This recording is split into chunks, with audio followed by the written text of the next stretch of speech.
দোস্ত আমার, বন্ধু আমার, হায়াতের কদর করা চাই, সময়ের কদর করা চাই, জিন্দিগির কদর করো নওজোয়ান। একদিন দেখবা তুমি কবরে চলে যাবা, তোমারে ডাকতে কেউ আসবে না। নষ্ট মানুষরে তেমন কেউ ডাকে না। চরিত্রহীনকে সে নিজেই চরিত্রহীন হয়, তারে তেমন কেউ ডাকে না।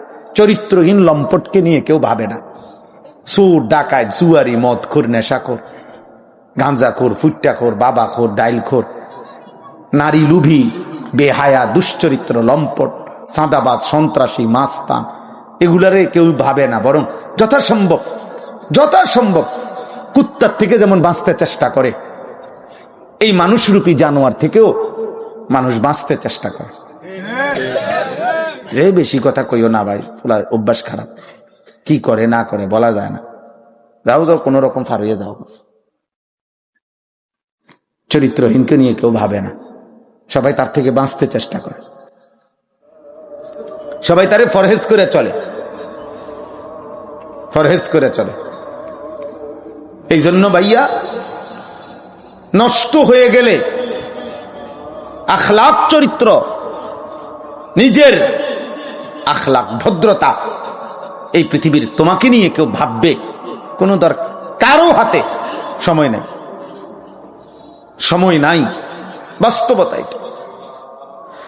আমি একটা ছেলেকে বললাম, একটা আমার জিন্দিগি ছেলেরা তোমাদেরকে নিয়ে, এই জন্য বললাম ভাই, আমার কোরআনুল কারীমের মধ্যে আছে। আজকে আমি আমার বাড়ি লাকসাম নাঙ্গলকোট, ওইখানে আমি আসরের আগ মুহূর্ত 4টা পর্যন্ত ওইখানে ছিলাম।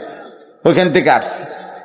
মূলত আমার বাড়িতে আমরা ঈদের পর দিন সবসময় বাবা দাদার জন্য বাড়িতে আমার আত্মীয় স্বজনদেরকে মেহমানদারি করাই, দোয়ার আয়োজন করি, খাওয়াই, মেহমানদারি করি। ওই কারণে ওইখানে গেছি পুরা ফ্যামিলি নিয়ে।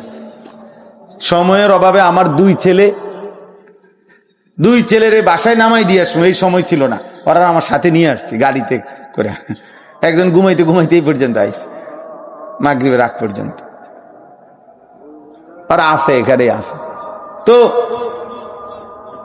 বলতেছিলাম, ওইখানেও আমি বলছি, কোরআনুল কারীমের মধ্যে আছে হযরত মূসা আলাইহিস সালাম এবং হযরত খাজির, মানে যারা আমরা খিজির আলাইহিস সালাম কই, মূলত শব্দটা হলো খাদির। তো খাজির আলাইহিস সালামেরই মূলত নাম। যাই হোক, তো উনি চলার পথে একটি এলাকায় একটা ভেঙ্গে পড়তেছে দেওয়াল, সোজা করে দিছে। সংক্ষেপে বলতেছে আর কি, মানে ওখানে আছে খাজির আলাইহিস সালামকে মূসা নবী জিজ্ঞেস করছে, এই মহল্লাবাসী আমরা একটু খাবার চাইলাম, আমগরে দিল না, মেহমানদারি করলো না, এক গ্লাস পানিও দিল না আমগরে, আমনে আরো তাগো ভাঙা দেওয়াল, মানে পড়ে যাইতেছে কাত হওয়া দেওয়াল, আমনে আরো তাগো সোজা করে দিলেন, তাদের উপকার করলেন। তখন তিনি বলছিলেন মূসা নবীকে, শোনো, এই কাত হইয়া যাওয়া দেওয়ালটার নিচে একজন ইমানদার নেককার বাবা মা তাদের এতিম সন্তানের জন্য, 2টা এতিম বাচ্চার জন্য তারা এখানে মাটির নিচে সম্পদ, স্বর্ণ রৌপ্য পুঁথা রাখছে। এটা যদি এখন পড়ে যায়, আর এর উপরে যদি মাটি পড়ে যায়, তাহলে হয়তো একটা সময় ওরা, এই বাচ্চাগুলো সাবালক হইয়া ওইটা খুঁজে পাবে না। এই জন্য আমি ওয়াল সোজা করে দিছি। কেন? তাদের বাবা মা ছিল নেককার। এই জন্য বাবা মার নেককার হওয়ার বরকতে, সালেহাইন এর বরকতে পরবর্তী প্রজন্ম তারা পর্যন্ত উপকৃত হয়েছে। আমাদের দেশে মুরব্বীরা এটা বোঝে। আগের দিনে কইতো, কেউ ফিসলা খাইতে গিয়া পরে নাই, মারাত্মক ব্যথা পায় নাই, কিন্তু ফিসলা খাইছে ধরেন, তো মানুষে বলতো, আমগো গ্রাম অঞ্চলেও দেখতাম, তার উপরে কোনো তার মুরব্বীর দোয়া ছিল, আল্লাহ নেতে এত বড় বিপদের থেকে কি করছে, বাঁচাইছে। তাহলে পূর্বপুরুষের দোয়ায় পিছনের পরবর্তী জেনারেশন ভালো থাকছে। অতএব তোমরা এটা মনে রাখো, তোমরা যারা নারী, ছবি, মোবাইল, অশ্লীলতার, নামাজ নাই, সেজদা নাই, আল্লাহ নাই, রাসূল নাই, এইভাবে তোমরা যারা জীবন শেষ করবা, তো তোমাদের পরবর্তী প্রজন্ম এর কি পরিণতি ভোগ করবে তুমি ভাইবা। তুমি ভাইবো তুমি আমি এতক্ষণ যে ভালো আছি, হতে পারে আমাদের পূর্বপুরুষের দোয়ার বরকতে আমরা এখন ভালো আছি, কিন্তু আমাদের বদ আমল, আমাদের এই নাফরমানি জিন্দেগি আমাদের আগামী জেনারেশনকে বিপদগ্রস্ত করবে। ফিলিস্তিনের ছোট্ট বাচ্চার কি অপরাধ, গাজার ছোট্ট বাচ্চার কি অপরাধ? এমন বিপদ যদি আমাদের উপরে আসে, এমন বিপদ যদি আমাদের উপরে আসে, আমরা কত আইটেমের খাবার, কত পোশাক পরেছি, ওই বাচ্চারা তো এক লোকমা খাবারও পায় না। মুসলমান হয়ে একবারও কি মনে পড়েছিল কারো কথা যে এই পৃথিবীতে মজলুম, অসহায়, বঞ্চিত, শরণার্থী তাঁবুতে পড়ে আছে, অভুক্ত, অনাদরে, অবহেলায়, অসুস্থ, এরকম কত লক্ষ কোটি সারা পৃথিবীতে মুসলমান ছোট্ট মাসুম বাচ্চা পড়ে আছে, যাদের মাথার উপরে কোনো ছায়া নাই, যাদের বাবার আশ্রয় নাই, যাদের মায়ের আদর নাই, যাদের একবেলা খাবার নাই। আল্লাহ আমাদেরকে বুঝ দান করেন। কেউ ভাইবো ভাই, কোন নওজওয়ান তোমরা ভাইবো, আমি এই কাগজটা নিছি এই জন্য, এই গল্লাই আল ইখলাস জনকল্যাণ সংস্থা, আপনাদের এই পুরা বর্ণনা শুনে আমি ভালো লাগছে। বাকি আমার পরামর্শ হলো মানুষের আখিরাতমুখী কল্যাণ, শুধু মানুষের দুনিয়াবি প্রয়োজন পূরণ, এর জন্য অনেক উদ্যোগ এখানে। অসুস্থ ব্যক্তির চিকিৎসা, বিধবা, ঈদ সামগ্রী, ইফতার সামগ্রী, কম্বল, তারপরে যাত্রী ছাউনি, মনে করেন অনেকগুলো, মেয়ের বিবাহ, পায়ের চিকিৎসা ইত্যাদি ইত্যাদি।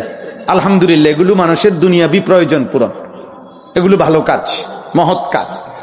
কিন্তু মানুষের আখিরাতের প্রয়োজন, এক মানুষকে জাহান্নাম থেকে বাঁচানোর চেষ্টা। যে যুবক গত 365 দিনে কোনো দিন ফজরের নামাজ পড়ে নাই, তারে ফজরের নামাজের কথা কে বলবে?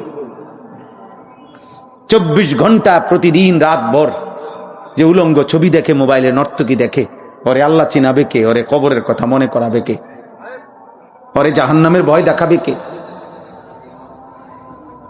30 বছর ধরে যারা হারাম রোজগার করে, ওদেরকে হালালের প্রতি উৎসাহিত করবে কে?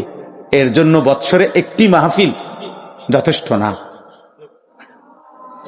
আখিরাতের জন্য এই একটা উদ্যোগ যথেষ্ট না, বরং এর অর্ধেক উদ্যোগ কিংবা 3 ভাগের 2 ভাগ আখিরাতমুখী কল্যাণ। জাহান্নাম থেকে বাঁচবে কিভাবে, আল্লাহ তাআলার ইবাদত আর বন্দেগী করবে কিভাবে, এর জন্য আপনাদের কাছে আমার পরামর্শ দিলাম। আপনারা আপনাদের কাজের ব্যয়ের 3 ভাগের 2 ভাগ ব্যয় করবেন আখিরাতমুখী কল্যাণের জন্য, ইনশাআল্লাহ।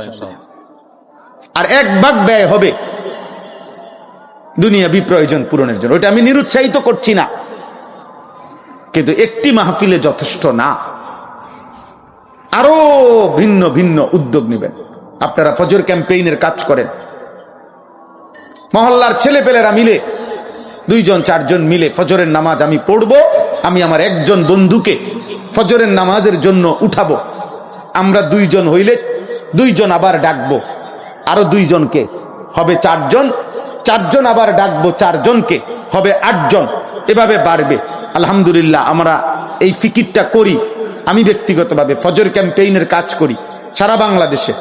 সারা বাংলাদেশে এখন আমাদের হাজার হাজার ছেলে, কিশোর, যুবক যারা ফজরের নামাজের এই ক্যাম্পেইন মানে প্রচারণা, ফজরের মুসল্লি বৃদ্ধির চেষ্টার এই কাজটা করে। আলহামদুলিল্লাহ, এর উদ্যোগ নিতে হবে। ত্রৈমাসিক 3 মাস অন্তর ঘুরে ঘুরে মহল্লার ভিন্ন ভিন্ন মসজিদে একটা ইসলাহি মজলিস করেন। 3টা মজলিস হবে, একটা বার্ষিক মাহফিল হবে। 3 4 12, মানে হয় 4 মাসে নয় 3 মাসে, 4টা হইলে 3টা ইসলাহি মজলিস, একটা বার্ষিক মাহফিল। হ্যাঁ, কোন আল্লাহওয়ালার মাসিক ইসলাহি মজলিস, যেমন আমার শায়েখ আল্লামা মুফতি মুশতাকুন নবী কাসেমি হাফিজাহুল্লাহ, ওনার সুদন্যপুর, কুমিল্লা, কোটবাড়ি, ওইখানে প্রত্যেক মাসের শেষ শনিবার, এই যে আগামী শনিবার হবে, আপনারা এখান থেকে ব্যক্তিগত আপনাদের সংগঠন থেকে মাইক্রো ভাড়া করে, হাইস ভাড়া করে আপনারা টাকা দিবেন। এলাকার কিশোর যুবক ছেলেগুলার এবার চলো এক আল্লাহওয়ালার কাছে যাই, কিছুক্ষণ বয়ান শুনে আসি। এটা আপনাদের কি উদ্যোগ? আমি একটা উদাহরণ দিলাম আর কি, জাস্ট। এমন আরো একাধিক কি হইতে পারে, উদ্যোগ হইতে পারে। রমজান উপলক্ষে ফ্রি কোরআনুল কারীম শিখার ব্যবস্থা করে, হাত ধরে ধরে চা দোকানে দিনের পর দিন গত 10 বছর এই বুড়া চাচা প্রত্যেক দিন বিকাল 4টা থেকে রাত 9টা পর্যন্ত এবার এই সাধু আন্ডাত বসে বসে বিড়ি খায়, টেলিভিশন দেখে, নাচ গান দেখে, আর শুধু শুধু বেহুদা কথা বলে। এবারে আঞ্জা করে ধইরা এবারে বুঝান, চাচা আপনি করতেছেন কি? আপনি মরতেন না? আপনি মরবেন না? আপনার আখেরাত নাই? ওনারে ফিরান, ওনারে বলেন, উনি ফিরায় দোক। আর যাবে না ফোলাফাইন মানুষ মাতবরি করস, ঠিক আছে ধমক দিলে ধমক দোক, তারপরও আপনি বলেন হইতে পারে ভাগ্যিও হইল, হতে পারে 1 সপ্তাহ পরে, হইতে পারে 1 বছর পরে একবার হইল আল্লাহ দয়া করিলে উনি ভাববে না রে ফোলান্ডি তো খারাপ কিছু কয় নাই আমারে, যা ফোলাইনে জন কয় যার যাইতাম না, দোয়ানে গেলাম না। বদলে গেলে আল্লাহ খুশি হবে। আল্লাহ নবী সাল্লাল্লাহু আলাইহি ওয়াসাল্লাম বলেন, ফাওয়াল্লাহি লা আন ইয়াহদিয়াল্লাহু বিকা রাজুলান ওয়াহিদান খায়রুন লাকা মিন হুমুরিন নাম। নবী সাল্লাল্লাহু আলাইহি সাল্লাম বলেন, আল্লাহর কসম, তোমার দ্বারা একজন ব্যক্তি, রাজুলান ওয়াহিদান, একজন ব্যক্তি আল্লাহর পথ পাওয়া, হেদায়েত পাওয়া, জান্নাতের রাস্তা পাওয়া, গুনাহ থেকে বাঁচা, খোদার কসম, নবী বলছে, কসম এটা নবী কসম কইছে, বুঝেন নাই? ফাওয়াল্লাহ, নবীজি বলছে আল্লাহর কসম, এটা গোটা আরবের সমস্ত দামি উট তোমারে হাদিয়া দেওয়ার চাইতে কোটি গুণে উত্তম। কয়জন? এক আল্লাহর বান্দা, আল্লাহ চিনছে। আমরা আলহামদুলিল্লাহ আমার শায়েখের সাথে সুদন্যপুরে এতেকাফ করছি 10 দিন। এই 10 দিন প্রায় 1100 সাথী, 1100 মানুষ এক মসজিদে এতেকাফ করছে। বুঝে ধরে আপনার 5 তালা মসজিদে, বহু মসজিদে বাড়ি সালান দিয়েও একজন কি পাওয়া যায় না, এতেকাফের লোক পাওয়া যায় না। আতফাও দইরা বুড়া অসল 80-90 বছরের বুড়া মিয়ারে 10 জনে আলগি দিয়ে আইনা হতায় দেয় অনেক মসজিদ।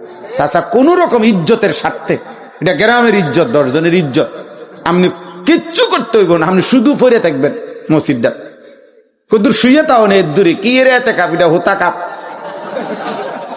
বুঝেন নাই কথা?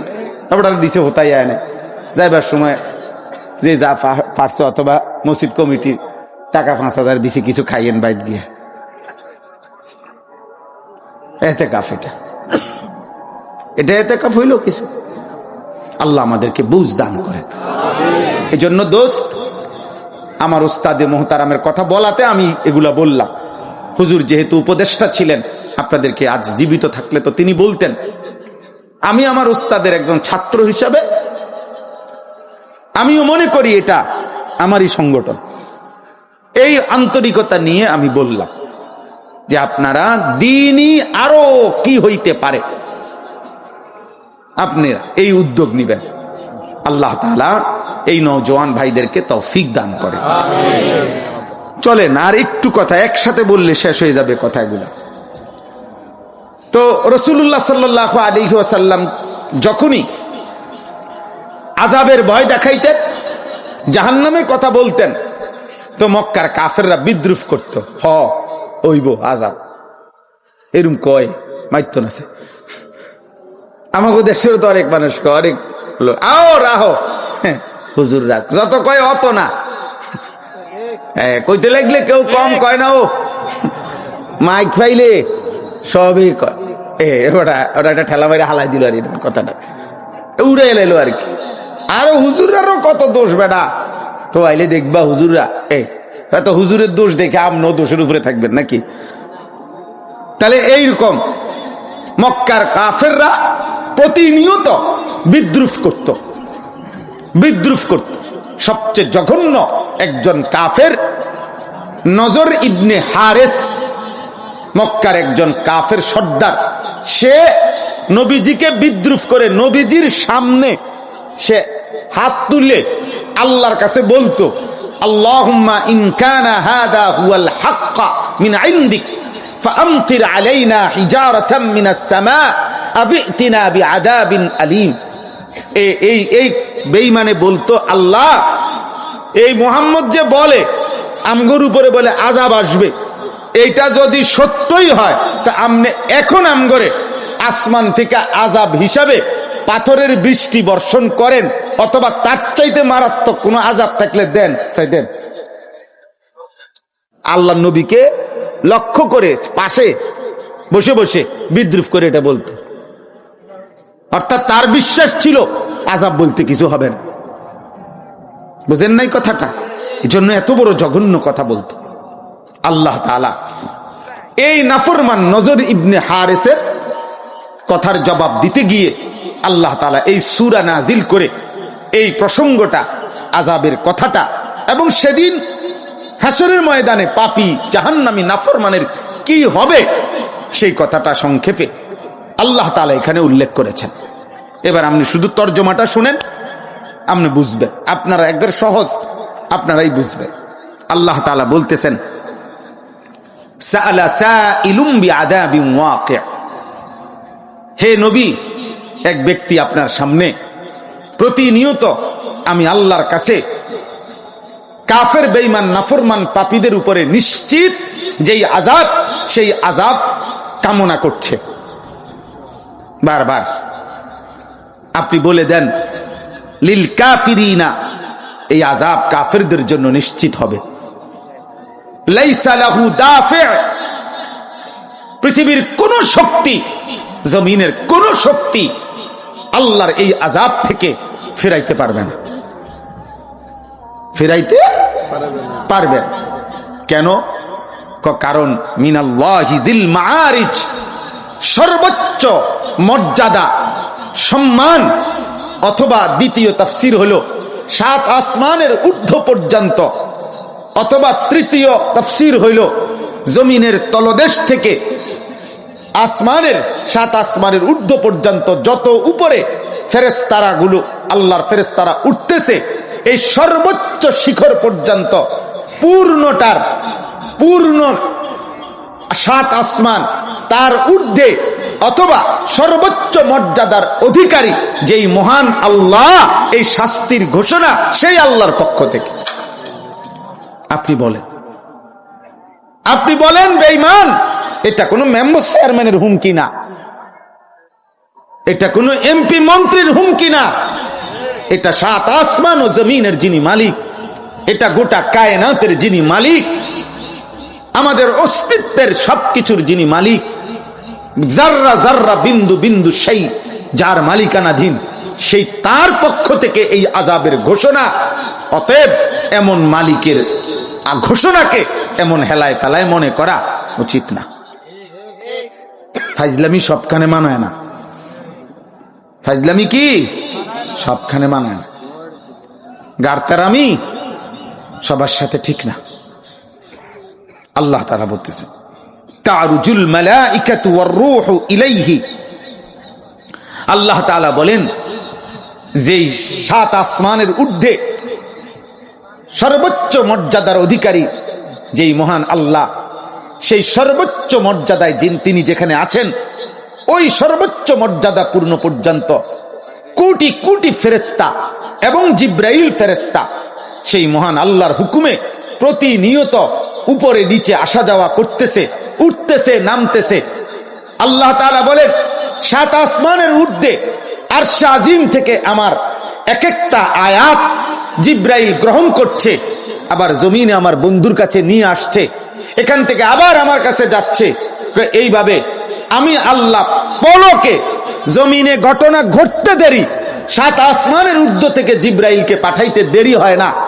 এত বড় ঊর্ধ্বে, এত উঁচা, এত দূরে, এত বহু দূরে, এত বড় বিষয়টা যেই আল্লাহ আমি সেকেন্ড মুহূর্তে মুহূর্তে নিয়ন্ত্রণ করতে পারছি, সেই আমি আল্লাহর পক্ষ থেকে আযাবের ঘোষণা।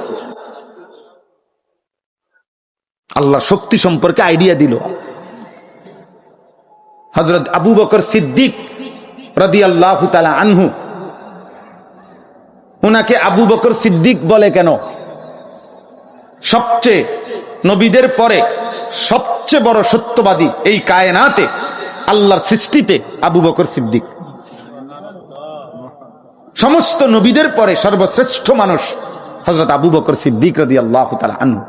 মানে আদম আলাইহিস সালাম থেকে আমাদের নবী পর্যন্ত লাইন ধরলে এরপরে জান্নাতি বান্দাদের যে বাকি মানুষের মধ্য থেকে যে লাইন শুরু হবে, নবী সাল্লাল্লাহু আলাইহি সাল্লামের পেছনে মানুষের মধ্য থেকে, উম্মতের মধ্য থেকে, বাকি বান্দাদের মধ্য থেকে প্রথম যে ব্যক্তি দাঁড়াবে তিনি আবু বকর সিদ্দিক। আফদালুন নাস বা'দাল আম্বিয়া আবু বকর। সেই আবু বকর সিদ্দিক রাদিয়াল্লাহু তাআলা আনহু মেরাজের ঘটনা শুনবার পরে মক্কার কাফেররা জিজ্ঞেস করছে, মুহাম্মদ, এক রাত্রের কিছু অংশেই তোমার বন্ধু, তোমার সাথী মুহাম্মদ মক্কা থেকে মসজিদে আকসা, যেটা এখান থেকে 1 মাসের দূরত্ব, ওইখান থেকে 7 আসমান, সেখান থেকে তার প্রভুর দরবার আরশ, সেখান থেকে আবার ফিরে আসে মক্কায়, চলে আসছে। এটাও কি সম্ভব? এটাও তোমার বিশ্বাস হয়? আবু বকর সিদ্দিক রাদিয়াল্লাহু তাআলা আনহু বলেন, এর চাইতে বড় বিষয়ও আমার বিশ্বাস হয়। সেইটা কি?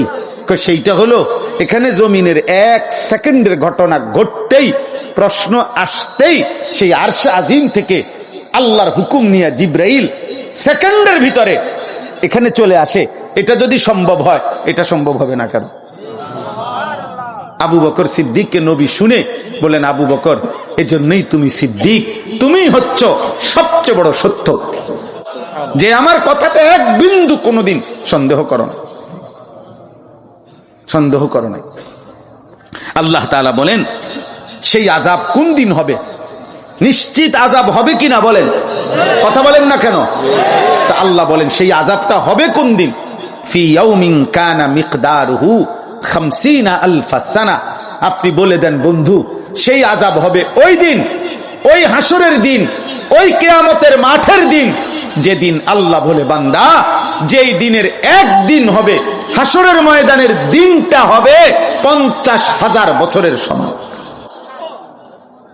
কয় হাজার বছর দোস্ত? 50,000 টাকা আর 50,000 বছর এক কথা? আপনি বুঝছেন 50,000 বছর বলতে কথাটা বুঝছেন? আন্দাজ করছেন কিছু?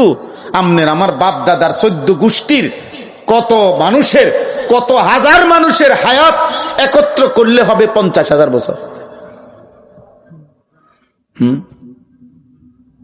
ফি ইয়াউমিন কানা মিকদারুহু 50 আলফ সানা।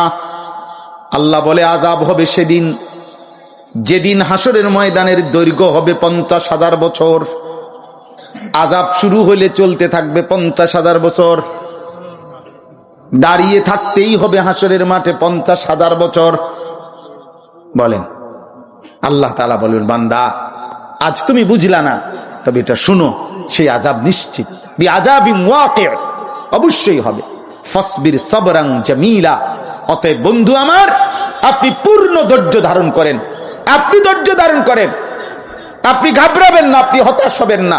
যত ব্যঙ্গ, যত বিদ্রুপ, যত উপহাস, যত তুচ্ছতাচ্ছিল্যই তারা করুক না কেন, আপনি নিশ্চিত ইয়াকিন করে রাখেন 50,000 বছরের দৈর্ঘ্য পরিমাণ কিয়ামত, আসরের দিন, আখিরাতের দিন, আমি যেই আযাবের কথা আপনারে দিয়ে বলছি, কাফের, বেঈমান, নাফরমান পাপীদের জন্য সেটা হবেই হবে, হবেই হবে, হবেই হবে। ইন্নাহুম ইয়ারাউনাহু বাঈদা ওয়া নারাহু করিবা। আল্লাহ বলেন, দুনিয়ার সামান্য ভোগ বিলাসিতা, উল্লাস আর মাতলামির মধ্যে থাকার কারণে বেঈমান মনে করে সেই কিয়ামত বহু দূরে, আর আমি আল্লাহ বন্ধু, আমি দেখতেছি সেটা একদম কাছে। কারণ যার মৃত্যু তার কিয়ামত শুরু, কারণ সে তো আর ফিরবে না। কথা বলেন না কেন? আর আমাদের মৃত্যু আমাদের কাছে না দূরে? তো কিয়ামত কাছে, কারণ আপনি মরলে তো শেষ, মরলে তো আর আপনি ফিরতেন না। কথা বোঝেন নাই? আপনি তো আর আসবেন না। আমার মৃত্যুর পরে যদি দুনিয়ার, পৃথিবীর মানুষ, বাংলাদেশের মানুষ সবাই যদি একেবারে মঙ্গল গ্রহে চাঁদের দেশে ঘরবাড়ি করে। আমার কি? আমি তো নাই। কথা বোঝেন নাই? আমি তো নাই। তো এরপরে বাকিরা কেন না আসলেই কি? এই জন্য আল্লাহ বলেন ওরা তো মনে করে আখেরাত সে তো বহু দূরে। আচ্ছা, আখেরাত যদি বহু দূরে, আরো 20 বছর, 200 বছর, আরো 50,000 বছর পরেও হয়, তো তুমি থাকবানি ওই পর্যন্ত? তো তাহলে তুমি লাফো কিত্তা? তুমি লাফাও কেন? এই জন্য আল্লাহ বলেন ওরা মনে করে দূরে, আমি দেখি কাছে। ইয়াউমা তাকুনুস সামাউ কাল মুহল, সেদিন ইসরাফিল যখন ফু দিবে, কিয়ামত যখন শুরু হবে, আল্লাহ তাআলা বলেন আকাশ তখন গলিত তামা গলাইলে যেরকম পড়তে থাকে, এরকম গলিত সীসা, গলিত তামার মতো, উত্তপ্ত আসমান গলিত তামার মতো পড়তে থাকবে। ওয়াতাকুনুল জিবালু কালইহন, এবং পাহাড়গুলো তুলা যেরকম ধুনাইলে বুঝেননি, ল্যাপটপ বানাইবার আগে কি করে না, তুলা ধুনায়, ধুনাইলে এই ধুনানো তুলা উড়াইয়া দিলে যেমন বাতাসে উঠতে থাকে, আল্লাহ বলেন পাহাড়গুলো এভাবে ধুনিত তুলার মতো উঠতে থাকবে। আল্লাহ তাআলা বলেন ওয়ালা ইয়াসআলু হামিমুন হামিমা, একেবারে কলিজার টুকরা কোন বন্ধুও সেই হাসরের ময়দানে তার কোন কলিজার টুকরা বন্ধুরেও, আপন ঘনিষ্ঠ বন্ধুও বন্ধুকে ভালো মন্দ কিছুই জিজ্ঞেস করবে না। ইউবাসসারুনাহুম, অথচ একজন আরেকজনকে দেখবে। এই তোমার সেই বন্ধু, বিগত 20 বছর যারে একসাথে মদ খাইছো, গাঁজা খাইছো, একসাথে 30 বছর বিড়ি খাইছো, এক দোয়ানে চা দোয়ানে গপ মারছো, এবার ওই যে কাকু। আল্লাহ তাআলা বলে এভাবে একজন পরিচিত বন্ধু একজনকে দেখবে, কিন্তু কেউ কাউকে জিজ্ঞেস করবে না। শেষ কথা হলো ইয়াওয়াদ্দুল মুজরিমু লাউ ইফতাদি মিন আযাবি ইয়াউমিইদিন বিবানি ওয়া সাহিবাতিহি ওয়া আখি। দোস্ত আমার, বাপ আমার, আল্লাহ বলে সেদিন হাসরের ময়দানের এই ভয়ানক দৃশ্য দেখে আল্লাহ তাআলা বলে প্রত্যেকটা পাপী নাফরমান জাহান্নামী খোদার কসম আল্লাহর কাছে বলবে, আল্লাহ আজকে এই হাসরের ময়দানে আমার সন্তানদেরকে জাহান্নামে দিয়ে দেন, আমার স্ত্রীকে জাহান্নামে দিয়ে দেন, আমার ভাই বোনদেরকে জাহান্নামে দিয়ে দেন, আমার পুরা গ্রাম, আমার মহল্লাবাসীদেরকে জাহান্নামে দিয়ে দেন, এই পৃথিবীর সমস্ত মানুষকে জাহান্নামে দিয়ে দেন। খোদার কসম আল্লাহ বলে সে শুধু বলবে সুম্মা ইউনজি, মাওলা আমারে বাঁচায় দেন। আরে তোর আব্বাও নি, আর রাখেন আব্বা, খেতা কেন আব্বারে জাহান্নামে দেন, মাওলা আমারে বাঁচায় দেন। এটা তোমার স্ত্রী, ওরে বাদ দেন স্ত্রী। ওই তোমার ছেলে, আর রাখেন ছেলে, আমারে বাঁচায় দেন। ওমান ফিল আরদি জামিআ সুম্মা ইউনজি, আল্লাহ শুধু আমারে বাঁচান, আমারে বাঁচান। ইয়া রব্বি নাফসি নাফসি, ইয়া রব্বি নাফসি নাফসি, আল্লাহ আমাকে বাঁচান, আমাকে বাঁচান, আমাকে। মা চাই না, বাপ চাই না, স্ত্রী চাই না, সন্তান চাই না, গ্রামবাসী মহল্লাবাসী চাই না, গোটা পৃথিবীর সবাইরে জাহান্নামে দিয়ে হলেও আমারে বাঁচায় দেন। কাল্লা, আল্লাহ বলবেন না, কখনোই হবে না, তোমার শাস্তি তোমাকেই ভোগ করতে হবে। ইন্নাহা লাযা, বান্দা এখন তোমাকে যেই জাহান্নামে ফেলা হবে সেটা হবে ধাউ ধাউ লেলিহান আগুনের শিখা, নাজ্জাআতাল লিশাওয়া। আল্লাহ বলেন 1 সেকেন্ডে জাহান্নামের আগুনে যখন ফেলা হবে তোমার সারা দেহের চামড়া তুলে ফেলবে, চামড়া খসাইয়া ফেলবে, চামড়া ফ্রাই বানায় ফেলবে, ফ্রাই খসিয়ে ফেলবে। মানুষ কথার প্রসঙ্গে বলে কিনা দুনিয়া এমন ফিডা ফিট করে চামড়া তুললাম। আল্লাহ তাআলা বলেন খোদার কসম, এই আয়াতের অর্থ এটা। আল্লাহ বলে তোরে এখন এমন আগুনে ফেলা হবে, নাফরমান, তোর চামড়া তুলে ফেলা হবে। তাদউ মান আদবারা ওয়া তাওয়াল্লা। দোস্ত আমার, শেষ আয়াত শোনো। আল্লাহ তাআলা বলেন সেদিন জাহান্নামের আগুন যারা যারা আল্লাহর হুকুম থেকে, এক ওয়াক্ত নামাজ থেকে যারা নিজেরা বিমুখ ছিল, অন্যদিকে পৃষ্ঠ প্রদর্শন করে মসজিদের দিকে যায়, এদিকে আজান হয়, এদিকে যায় নাফরমান ওইদিকে, আল্লাহর হুকুম থেকে যারা মুখ ফিরায় নিছে জাহান্নামের আগুন তাদউ, খোদার কসম আল্লাহ বলে আগুন ওই নাফরমানকে ডাক দিবে, এদিকা ওই এদিকা, ওদিকে যাস কেন, কারা তালাশ করস বেঈমান, এদিকে আমি আগুন তোর জন্য অপেক্ষা করছি। আজ তোকে বুঝাবো আমার রবের একটা একটা সেজদা না দেওয়ার শাস্তি কি। দিগা আল্লাহ বলে যারা যারা আমি আল্লাহকে ভুলে আখিরাতকে ভুলে দিবানিশি শুধু সম্পদ জমা করেছে, আর সেই সম্পদকে আগলাইয়া কৃপণের মতো দুনিয়ার জন্য ধরে রাখছে। কিসের যাকাত, কিসের সাদকাতুল ফিতির, কিসের দান, কোথায় হজ, কোথায় উমরা, কোথায় আল্লাহর রাস্তায় খরচ করা, কিচ্ছুর খবর নাই। হালাল হারাম মিশ্রিত সুদে ঘুষে কিস্তিতে বাটপারি সিটারি 2 নম্বরি 6 নম্বরি করে শুধু কেবল সম্পদ জমা করেছে। আল্লাহর কসম, আল্লাহর কসম, জাহান্নামের আগুন নিজে তাকে ডেকে ডেকে টাইনা নিয়ে আসবে জাহান্নামের ভিতর। আল্লাহ আমাদেরকে হেফাজত করেন, আল্লাহ আমাদেরকে হেফাজত করেন। আমার ভাই, আমার বন্ধু, আমার বাপ, আমার চাচা, আমার পর্দার আড়ালের মা বোন, আমরা সবাই আল্লাহ তাআলা আমাদেরকে রমজান দিছেন। আল্লাহ তাআলা বলছে বান্দা আমি সর্বোচ্চ চেষ্টা করেছি, বান্দা আমি নিজের হাতে রমজান সাজাইছি। ইফতার, সাহারি, রোজা, তারাবি, এতেকাফ, শবে কদর, রহমত, মাগফিরাত, নাজাত, 1-70 চারিদিক দিয়া ব্যারিকেড দিয়া, মানে মনে করেন পুরা প্যান্ডেলের চারখান দিয়া আটকাইয়া, এমন ভাবে বলছি শুধু একটা দরজা খুলছি। আমি আল্লাহ চাইছি ওই দিক দিয়া বসো, এদিক দিয়া বসো, এন দিয়া বসো, এন দিয়া বউ, ওইন দিয়া বউ, এখানে ডাকো, ওখানে ডাকো, সকালে ডাকো, দুপুরে ডাকো, রাতে ডাকো। সব অবস্থায় আমি মাসটাকে এইভাবে আটকাইছি, শুধু একটা দরজা খোলা রাখছি, সেটা শুধু জান্নাতের দরজা। রমজানের প্রথম থেকে শেষ পর্যন্ত তুমি শুধু ডাকবা, তুমি শুধু চাইবা, তুমি শুধু মাফ চাইবা, আমি শুধু জান্নাতে ঢুকা। এজন্য জাহান্নামের দুয়ারও বন্ধ, শয়তানও আটকায় রাখছি। আমি চাইছি আমার বান্দা শুধু জান্নাতে ঢুকাইতে। সেই রমজান যার জীবনে কোনো আসর করে নাই, আহা বদনসিব। এত বড় রমজান যার জীবন থেকে চলে গেল, অথচ যেমন চেহারা তেমনই, যেমন বিড়ি তেমন বিড়ি, যেমন মিথ্যা তেমন মিথ্যা, যেমন নাটক সিনেমা দেখা ওই একই রকম, ওই একই রকম গান বাদ্য।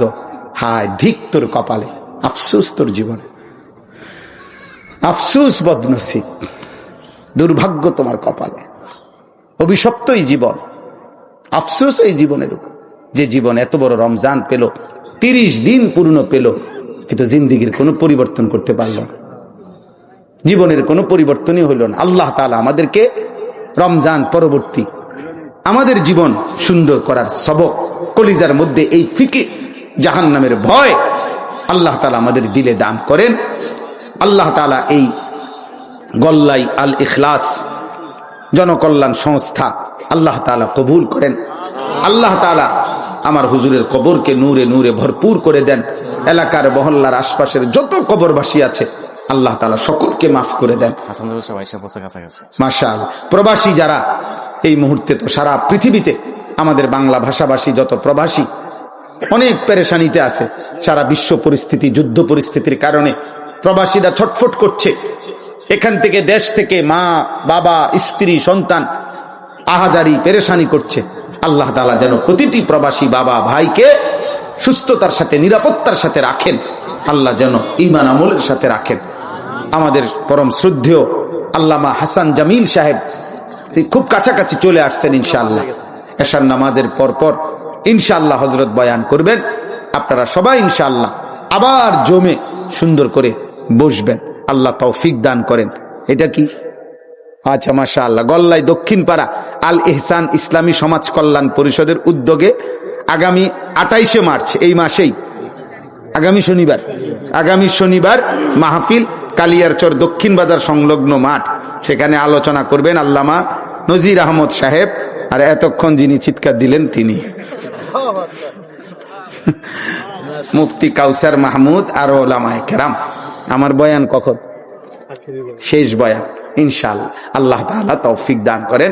ওই মাহফিলও আপনারা শামিল হবেন। আল্লাহ কবুল করেন। সুবহানাল্লাহি ওয়া বিহামদিহি।